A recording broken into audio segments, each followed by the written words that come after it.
Greetings from the New Earth Star Sanctuary. Before we begin with this zodiac sign, please be sure you have watched the introduction. As you move into the transmission experience with me, if it feels more comfortable to you, you may close your eyes at any time or engage through the visual connection as well.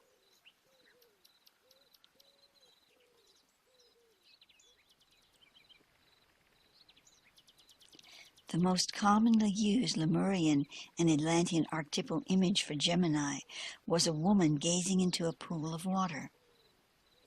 Upon her forehead is a band with a solar disk in it.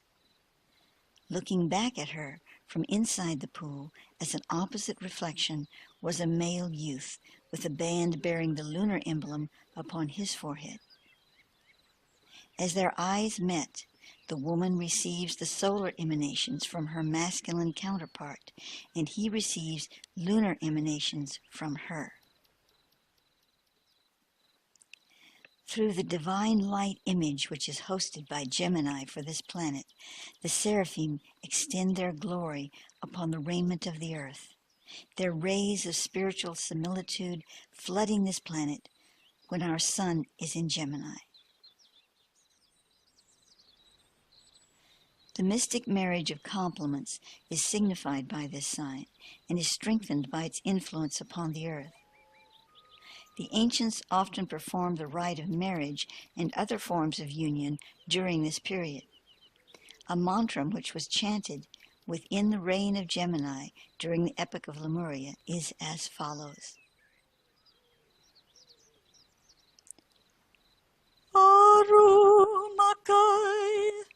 Kenta Vau Nasce Tasme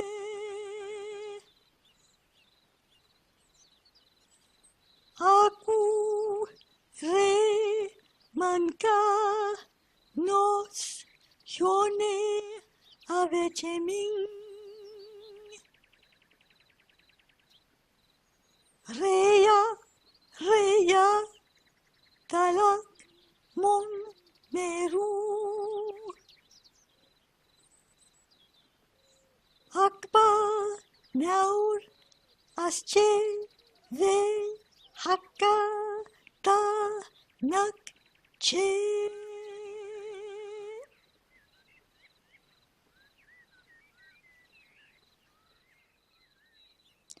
There is no direct translation available for this ancient mantra. In essence, however, this chant states that all rises like mist from the sea, to return to a source beyond the stars, where the shining ones, seraphim, anoint the sacred in each and everything of pure being, and in this way everything that is shall find its harmonic opposite, thus resulting in perfect power. The Lemurians and Atlanteans believed that every atom of matter had a harmonic complement in a supernal atom within the greater heaven. Eventually, each atom in the universe passed back through the veil of separation and was united in a sacred wedding with the exact supernal match for its specific design and harmonic. By chanting this mantra, the initiates of Gemini summoned a universal principle which would unite them with their divine harmonic complement. The deepest truth of this concept was recognized as occurring at the atomic level. The concept was also believed to abide within the accomplishment of successfully finding one's soulmate incarnate in a complementary polarity embodiment, opposite gender. The ancients knew that once two souls who were inhabiting complementary gender embodiments were able to find their resonant harmonic power, they would then be able to create a path of return to the universal harmony within their own souls and bodies. This type of accomplishment was also perceived in part as being the result of spiritual work done by the two souls in previous lifetimes. The ancients taught that the forces set into motion in previous incarnations brought the two individuals together once again to further their evolution, enabling them to transform the limitations of karmic forces in their souls and upon the earth.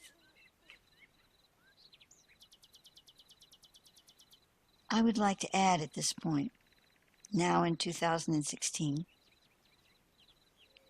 from what Thoth has been saying here, there is a greater understanding in regard to our current life situation in this time frame, because he's referring to the Ancient of Days, so to speak.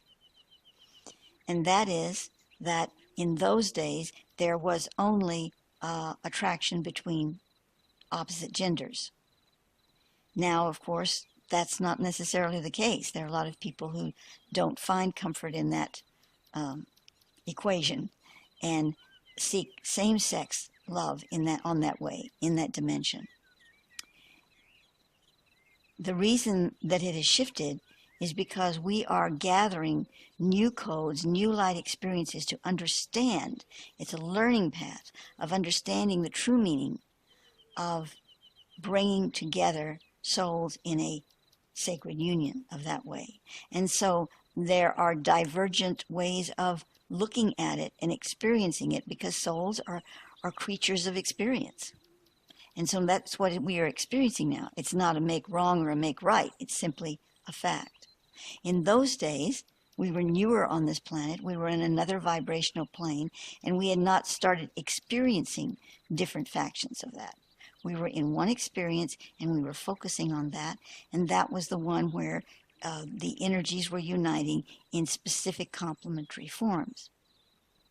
As we go through this path now of understanding how souls are sometimes incarnated in bodies that don't fit the gender doesn't fit the inner being, we are seeing how these souls are having to experience that separation and having to learn how to rise above the stigmas of society and all of these things and find the true love essence focus regardless of that. Now, once this is all accomplished and the souls in general have experienced and understood the variations, and that's just one variation of how we express these things, then they can come back into the focus of opposite gender and eventually into the focus of not even needing that type of focus, moving beyond that, So I just wanted to express that at this point, because when we're dealing with the ancient Lemurian path and Atlantean, it's at the root of everything we know and experience today, but it doesn't encompass some of the variations and the shiftings and the experiences we now are having in our lives. What it does is it shows us where the path comes back, where we unite back to the path. So it's still very significant for us in this time period, and it can help us.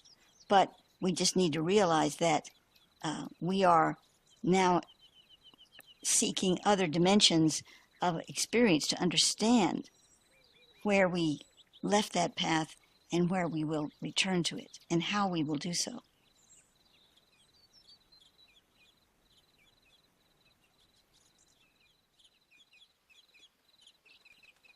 In process with ancient Gemini, you might wish to visualize yourself standing with a pool between you, your male and your female being. These are both aspects of yourself. And seeing this beautiful pool of water in the center, perhaps with a lotus in it. And both these parts of you are beautiful and shining and perfect. And they are looking into the eyes of one another. And you're exchanging the essence so completely, so beautifully, that you literally fall in love with your opposite polarity. Now, we're not speaking here of bringing someone else in your life of the opposite or same-sex gender to experience this with. We're speaking of your opposite polarity. And even if your preference is same-sex, you might wish to picture still your opposite polarity, because we're taking this out of the body here. We're speaking of it as polarities. And it's really beyond sexuality. So as a polarity experience, you can picture whatever you wish, even if it's a beautiful bird on the other side of the water from you, but it is your opposite polarity. And those of you who feel so inclined, you can feel that essence uniting in a very brilliant flame of light, and holding that fire above your spiritual beingness and bringing the energy of the two together.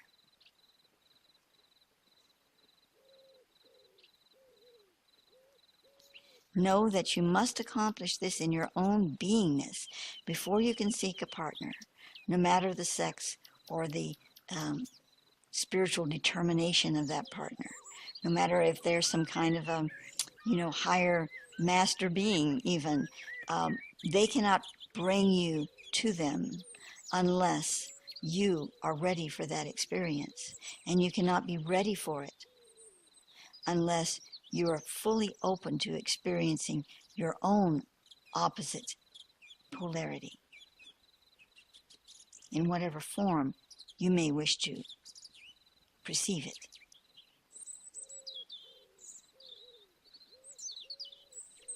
So holding this in your heart, love all the wounds that might have been inflicted in your seeking, in your questing of the other half. Feel that all is as it should be. All is perfect. You answer to no one but the divineness within.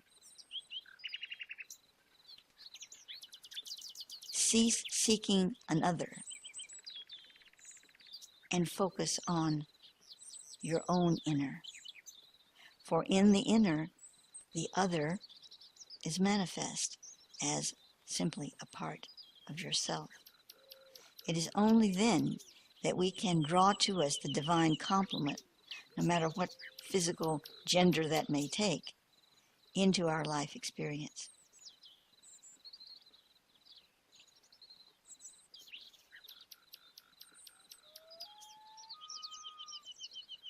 And so it is.